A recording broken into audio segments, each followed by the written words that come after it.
Retno Purwati, peneliti Balai Arkeologi Sumsel, menegaskan pernyataan Ridwan Saidi yang menyebut kerajaan Sriwijaya fiktif merupakan pendapat pribadi yang tidak berdasar karena tak ada bukti kuat. Balar menyebut sudah banyak bukti peninggalan masa kerajaan Sriwijaya dengan ditemukannya prasasti kedua bukit, Telaga Batu dan Talang Tuo sebagai penggambaran kerajaan Sriwijaya. Tak hanya itu, sejarah kerajaan Sriwijaya sudah banyak dituangkan dalam buku yang ditulis sejumlah arkeolog dari luar negeri. Saya justru ingin balik bertanya, fiktifnya di mana? Gitu ini yang pertama.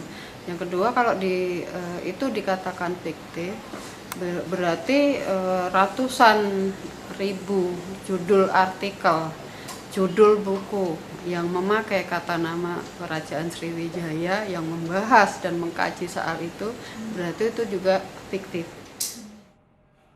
Penegasan Balai Arkeologi Sumsel ini merespon video diunggah 23 Agustus 2019 lalu saat budayawan Ridwan Saidi menyebut kerajaan Sriwijaya fiktif dan merupakan kelompok bajak laut. Pernyataan itu pun viral dan menuai protes.